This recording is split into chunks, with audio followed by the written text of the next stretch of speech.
I lived in China for 14 years, and it was a place where nothing was predictable. My wife is Singaporean. We decided in 2018 to move to Singapore, where pretty much everything is predictable.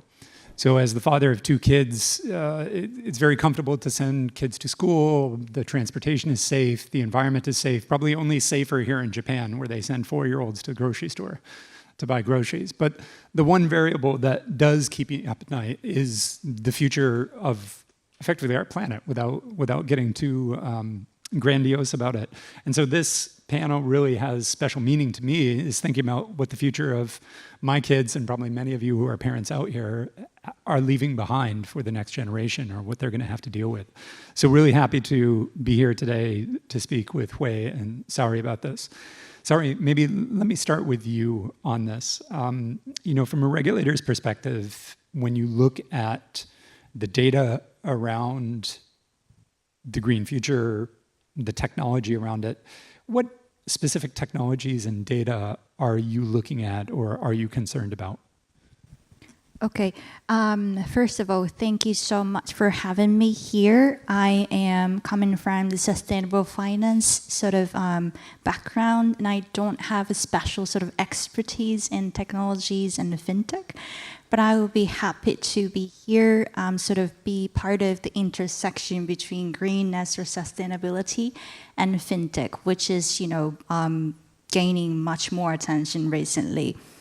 And what I am looking at from the regulator's perspective, not necessarily regulator's perspective, but we are sort of organization or agencies that's protecting the transparency of the markets and sort of ensuring the necessary information is transformed and transcended to the investors and the participants of financial markets that's gaining more attention.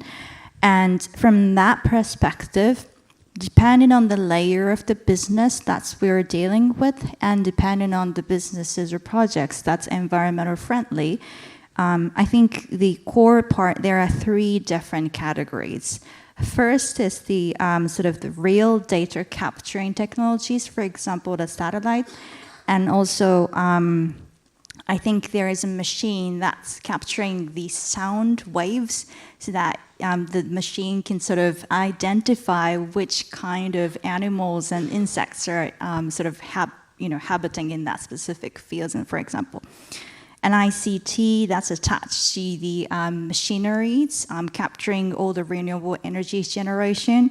And second category would be the capturing the disclosure reported data, which involves always with the platform, cloud system, and also the AI machinery reading. And at the end, I think the sort of the third party sort of engineering of data involves with the same actually technologies, for example, machine reading, and also the I guess the other, for example, blockchain technologies that actually authorizes different kinds of transactions, for example. I think those are the 3 layers. I'm probably not perfect enough, but that's probably the opening comments from me. That's great. And just to set the stage, sorry, staying with you for a minute, I mean, a big question around this is greenwashing, and there are multiple different definitions for that. When you look at this, what in your mind is greenwashing, and what are you most concerned about at the FSA?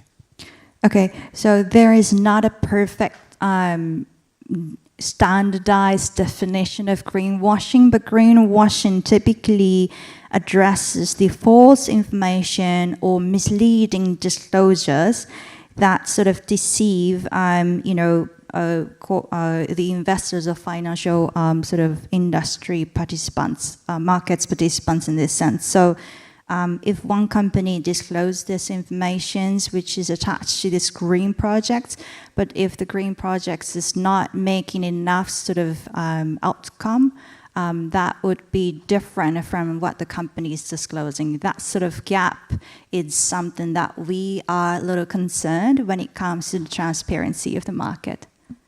Great, thanks for that. Wei, coming over to you. I mean, would you, first of all, agree with those three categorizations? Maybe you can do, I think a lot of people are wondering why you're up here on a green panel, but if you could explain a little bit about the work that you're doing, the work that Terraformation is doing, and then comment a bit on what Saori was saying around data.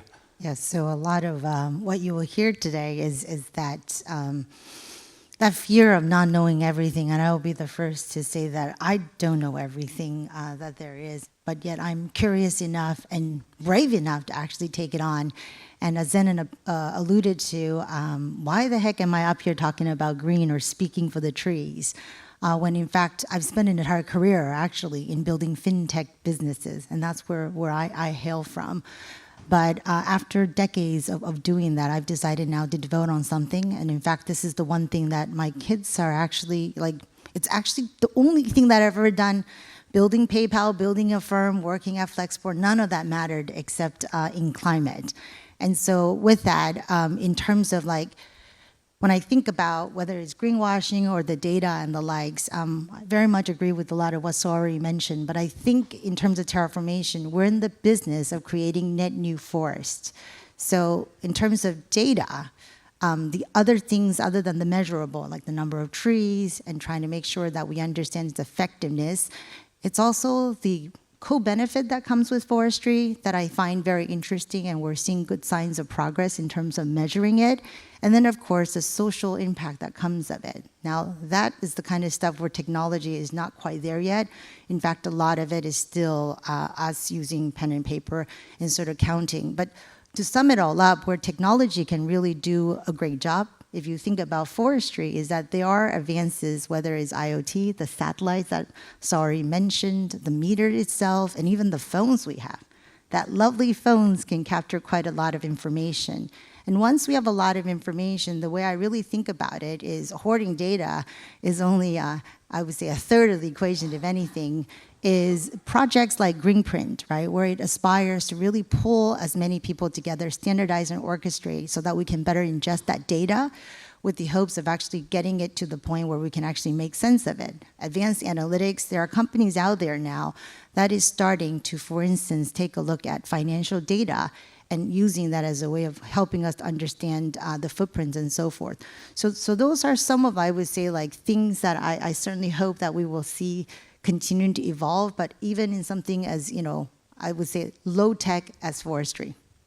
Can you talk just a little bit, the social impact, what does that include? So social impact, we're talking about, for instance, the number of jobs it's creating, right? When you go into a remote area and you, for instance, in our case, Terraformation, how Terraformation makes forests is that we invite those that share our common mission and inviting to our accelerator. And so in the accelerator process, we not only provide them financing, we also provide them the means to seeds, the technology which is necessary to make sure that we can assure the work that they do is of the highest quality, but we also provide them education. And so it is those type of things that comes with it, and the job that comes with it, the sustainability for them to be able to make an honest living, that's how I would consider as social impacts. Those points about kind of providing the infrastructure are really important. Saori, coming to you, I mean, from a financial industry perspective, and specifically the role of regulators in this, what needs to be done? What are we doing well today, and what still needs to be done in terms of putting the infrastructure in place to help identify these issues, to ensure that the technology and the data is supporting what we're trying to achieve? So I have to be honest, as Ushida-san Ryosuke in the previous panel was saying, I'm not coming from the supervisory department, but I'm also from the sustainable finance team. That's more of the supporter of the sort of healthy development of the financial system. But from my regulator's perspective, probably the necessary sort of methods for implementing the technology or the healthy use of technology probably is the combination between the cooperation from the financial industry, which is more of the, personnel endeavor to really, in an effort to understand what the technology can do and cannot do when they're evolving. And in addition to the understanding, I think the regulators could come in with a little bit of help in terms of the standardization of data and what kind of indexes and what kind of metrics are going to be used and prevalent in the international markets, so that I guess the technology startups as well as financial industries can follow and sort of report and provides data based on that standardized or uniform, at least, to some extent, in the metrics, so that they, we all are able to understand the data equally, as all the way through across, I guess, the region and countries. That makes a lot of sense. Continuing kind of on that theme, we were talking before about the role of payment companies in this and the role of fintechs themselves in this. There's the obvious ones like the efforts around green print, as you mentioned, and some of the other activities. But what are some kind of non-standard fintechs that we should be thinking about, and what is their role in this, like around the payment side of things or expense management? Is this something that you see? So in order for more money to go into anything, you got to bring trust to it, right? And so what I think about, it could be something as simple but yet not applied, just because if you think about forestry specifically, the kind of work we do is often in remote places. Needless to say, connectivity, electricity, and all those things are not as readily available. And in fact, I go as far as saying, like, even trying to get like the paperwork for the land rights. So there's a lot more thing beyond fintech that I'd be worried about, just to make sure that we have the permission to work on that land. But coming back to how fintech is applicable here, and also just making sure that this is a trustable thing, is perhaps leveraging the like of Brex or RAMP, right? These are sort of now well-known expense management systems that allows us to actually know where the money is gone. And infrastructure project requires a lot of money. It's not easy. And I was sharing with Zenel a bit earlier, where it's a bit of a blessing. We now kind of have the motto of like $1 a tree. Some of us may have heard of that. While that has done a lot of good in bringing attention to trees being as a way to sink carbon, it's also done something not so positive, and that is sort of set the wrong expectations, how cheap it is to actually do that kind of work. And so, again, with the ability to genuinely track how the money is spent, how much really things cost, I think all of that would help us bring more trust and hopefully see more forests. The technology to track these things is obviously one of the challenges, and the economic model, as you mentioned, the dollar for tree. Sticking with you, Wei, for a second, what challenges has Terraformation faced in terms of technology adoption, challenges around the kind of, well, I hesitate to call it business model, but the operating model that Terraformation has? So before I get into the business model, I want to talk about some challenges. And as I've already reminded all of you, that the kind of work we do is often in very remote places. And so, and because it's in remote places, the things that we take for granted, even documentation, access to water, electricity. And then one thing I want to bring everybody to the realm is of seeds. Because if you're in the business of rewilding, putting back what used to be there, you need seeds. And it's often something that we don't think about. So one of the challenges that Terraformation had to address, and very quickly for a bunch of techies, so just to kind of, bring a bit more context, Terraformation was started by someone who worked with me early days at PayPal, who subsequently went and built Facebook. And it's about his third IPO, having ran Reddit as the CEO. So very, very sort of tech, with a lot of tech DNAs. And yet, when we're now dealing with something as physically labor intensive as forestry, we kind of forgot that. But as an engineer who likes a tough problem, the minute when we realize that there is a seed supply problem, because those seeds cannot be bought in stores on Amazon, that we had to do something about it. And that is to teach people how to collect the seeds so we actually have the supplies to actually reforest. But mind you, collecting the seeds and being able to store them out in the middle of nowhere also requires electricity. So thinking of challenges of not having enough seeds also entailed us to sort of develop a way to actually store them. And so what that became was a way in which we basically had our engineers take a 40-foot container, figure out an easy way to actually put solar panel, which then generates enough energy, which then could power sort of store-bought appliances. Because the goal here is not to go high-tech, but to go as basic as possible, but yet get the same things done. Once you can actually have the seed itself, the other challenge will then to, again, with the intentions of not wanting to greenwash or make sure that the work that we do is actually credible, we then ended up developing an in-house software that we thought we could actually just buy. But believe it or not, forestry is not the sexy area where people are developing software. So we ended up building software, and that software is called Terraware, where it actually tracks from the moment that we collect the seed all of the operations that is entailed in creating a forest to bring that trust. And along with that, too, the other challenge is then find partners. That once the tree gets big enough and you can see it from top down, that we have partners that can actually help us sort of verify it. And so all of that said is that, the challenge is incessant.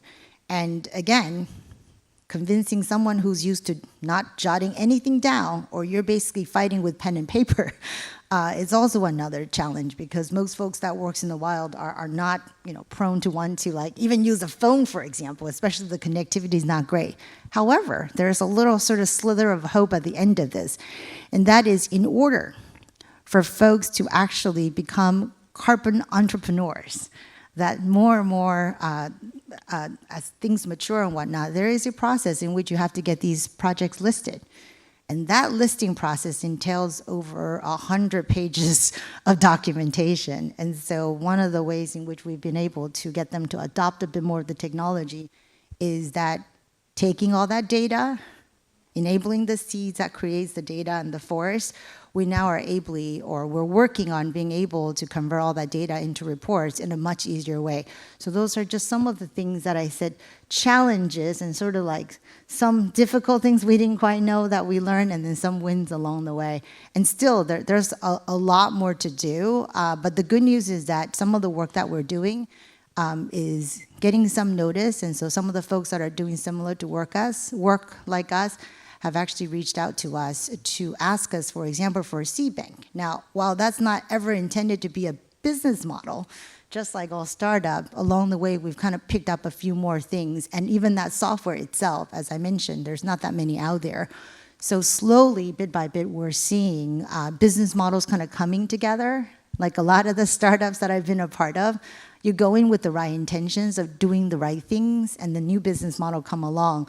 But ultimately, what we do hope is that the price of the carbon sinking or the carbon removal we're making is actually a sustainable one, so that we can show that this is a feasible business for people to go into.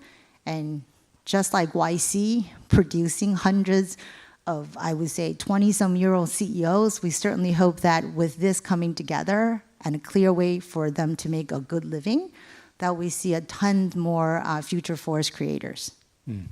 Sorry, Wei mentioned the idea of partners and that approach for developing, I guess, the ecosystem around this.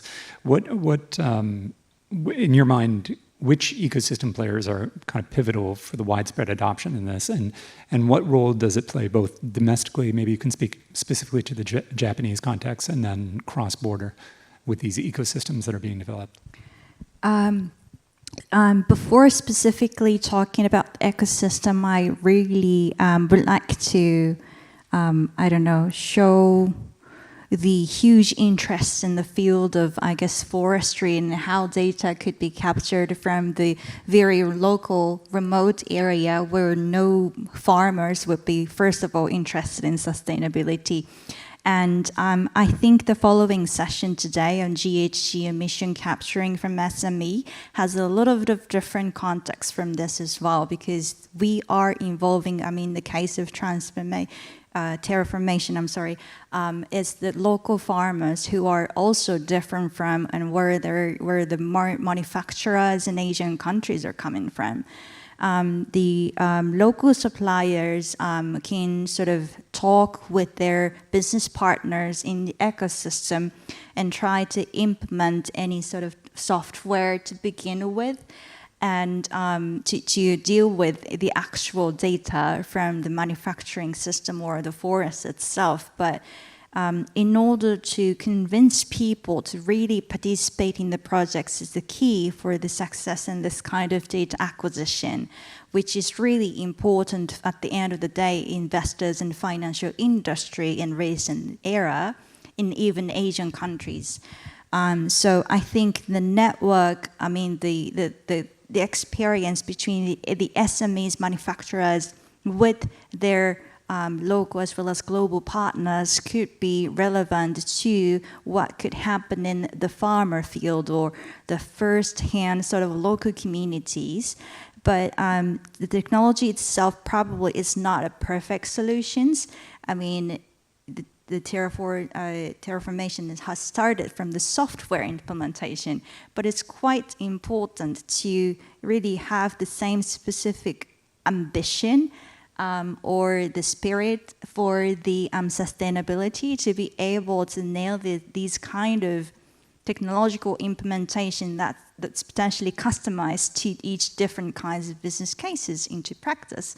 So in addition to coming back to the ecosystem, I guess in addition to the local community, the stakeholders around the projects, in addition to the business partners, financial industries can be supporters as well, but the manufacturers would like to ask for SMEs with individual sort of segmented data instead of the overarching GHG emission from a specific suppliers, which is the case for financial institutions. I think it could be more elaborated in the later session, I believe, but in addition to that, financial industries as well, and the supervisors and regulators would be happy to, chip in that case by sort of developing platforms, for example, or streamlining all the regulations and so on. So I'll be happy to talk with them in any cases. Yeah. Thanks, Ari. Wei, I want to come to you just on that point about public versus private platforms. I think regulators would love to do more, but regulators are not particularly amazing in all cases of developing, cross-border platforms like we're seeing that in Southeast Asia right now, where countries, rather than having a real-time cross-border payment platform across all of ASEAN, we've got these bilateral relationships. Do you think this is going to be possible in the climate side of things? I mean, it's a much more pressing issue, of course, but... I have to believe it, and I also have seen signs of it, right? I kind of already referencing whether it's the efforts of what Singapore is attempting to do. I mean, a lot of it is what was referenced earlier, whether it's the bridging. It has to be two ways. And as difficult as it is, it gives us even a better reason to try to find a way to really work together, because at the end of the day, parents or not, we share this planet. And we know it's hard, but it is because it's hard. This is how I ended up here. I didn't want to take on something that I think is simple. And we know all that data with technology could help us make sense of it. But I want to go back to what Saori mentioned. It is just first thing first is the desire to actually act on it, which will then actually produce the kind of data. And if we don't get it right the first time, at least we know it's wrong and that we can then iterate on it, which is the very spirit of what startups and what private companies are so good at doing, because we know the only way to find out is by doing it. Just kind of looking forward into the future to end things on a, well, probably not a positive note, but what keeps you up at night? Sorry, what worries you about? Yeah, just to build on what Huey said, and I guess going back to the question of, the platform possibility, I would like to lastly mention the financial regulators are gathering at the development of net zero public data utility, which is gathering, which is free, for example, which is that is the most critical one, collecting all the GHG emission data from major corporations recently, which is at the stage of POC. And Japan FSA is a member of the steering committee of that public utility, and that is sort of one of the hopes that we can potentially propose, but hopefully that will go all the way down to the supply chain at the end of the day, so all the data can be transparent enough.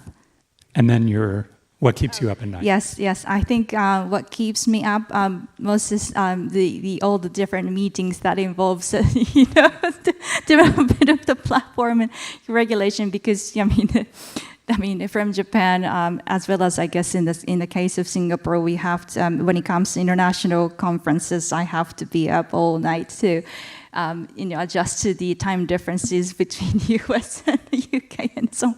But just kidding. I guess what keeps me up is the all good developments happening in the market. I would like to Google news reports by lots of newsletters on sustainable finance, as well as fintech recently, to capture all the information. I think that's one of the most exciting things that I would do at night, I guess.